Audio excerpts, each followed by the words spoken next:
Sugar బాధితులు పాదాల సంరక్షణపై ప్రత్యేక శ్రద్ధ వహించాలి. హైదరాబాద్ యశోద ఆసుపత్రి వైద్యుల అవగాహన. షుగర్ వ్యాధిగ్రస్తులు తమ పాదాలను నిర్లక్ష్యం చేస్తే తీవ్రమైన సమస్యలు ఎదుర్కోవాల్సి వస్తుందని యశోద ఆసుపత్రి hitech city unit senior vascular surgeon clinical director doctor S Srikanth Raju హెచ్చరించారు. డయాబెటిస్ కారణంగా రక్త ప్రసరణ తగ్గడం, నరాల నష్టం వంటి సమస్యలు ఏర్పడి చిన్న గాయాలు కూడా పెద్ద పుండ్లుగా మారే ప్రమాదం ఉందని తెలిపారు. డయాబెటిక్ ఫుడ్ సమస్యలపై అవగాహన కార్యక్రమంలో మాట్లాడిన డాక్టర్ శ్రీకాంత్ రాజు ప్రతిరోజు పాదాలను పరిశీలించుకోవడం, శుభ్రంగా ఉంచడం, సరైన పాదరక్షలు వినియోగించడం ఎంతో కీలకమన్నారు. పాదాలకు గాయాలు కాకుండా జాగ్రత్తలు తీసుకోవడం, గోర్లు సరిగా కత్తిరించడం, వేడి నీటితో కాళ్ళు కడగకుండా మోస్తారు నీటిని ఉపయోగించడం వంటి చిన్న చిన్న జాగ్రత్తలే పెద్ద సమస్యలను నివారిస్తాయని వివరించారు.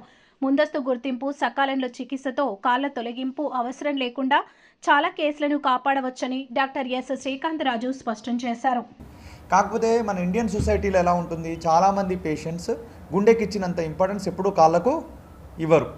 ఇంకోటి కాళ్ళే కదా అని చెప్పి కాళ్ళలో పుండ్లు ఉన్నా అవి మారకుండా ఇబ్బంది పెడుతున్నా ఒక వేలు తీసేసుకోవడము, లేదా కొందరికి ఎలా ఉంటుంది వారికి ఆ యొక్క పాదాన్ని తీయడము, కొందరికి ఇంకా షుగర్ పేషెంట్స్ ఎక్కువగా అయితే వారి కాళ్ళు మోకాలు కింది భాగం వరకు, కాలు పై భాగం వరకు తీయడము, అదే మాదిరి వాళ్ళకు ప్రాణాపాయం కూడా జరగడం అనేది యూజువల్గా జరుగుతూ ఉంటుంది. సో ఇలాంటి పేషెంట్స్కి ఎలా ఉంటుంది అంటే వారి కాలు కోల్పోయారనుకోండి, మన ఇండియాలో చాలామంది పేషెంట్స్ ఎలాగా సింగిల్ బ్రెడ్ అర్నర్స్, అంటే వారింట్లో కుటుంబ పెద్ద సంపాదిస్తేనే కుటుంబంలో మిగతా వాళ్ళందరూ జీవించే అవకాశాలు ఉంటాయి. కానీ యూజువల్గా ఒక పేషెంట్ యొక్క కాల్లోని మేజర్ పార్ట్ మనం తీసేయడం జరిగినప్పుడు ఆ యొక్క మెయిన్ వ్యక్తి అవిటివారు అయినప్పుడు వారి కుటుంబం కూడా ఎఫెక్ట్ అవుతుంది.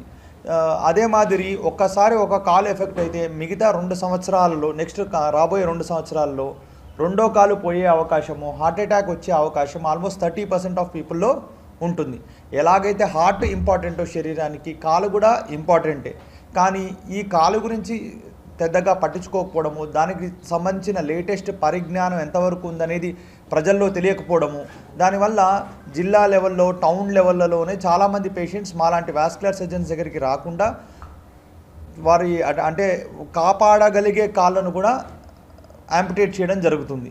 సో ఈ వ్యాధి లక్షణాలు ఈ విధంగా ఉంటాయి. అంటే ఏ విధంగా ఉంటాయి అంటే వాళ్ళకు నడిచేటప్పుడు పిక్కలు గట్టిగా పట్టుకున్నప్పుడు వాళ్ళు నడవలేకపోవడము, రోజు వారు చేసుకునే కార్యక్రమాలు సరిగ్గా చేసుకోలేకపోవడము, ఇది మొదటి సిమ్టమ్ వస్తుంది యూజువల్గా ఈ వ్యాధి ఉన్నప్పుడు.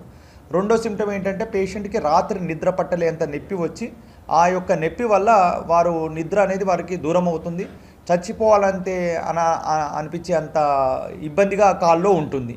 ఇంకొందరికి గ్యాంగ్రీన్ అంటాం, అంటే కాళ్ళు నల్లగా మారిపోయి కుళ్ళిపోయి వాసన ఇవన్నీ రావడం అవుతుంది.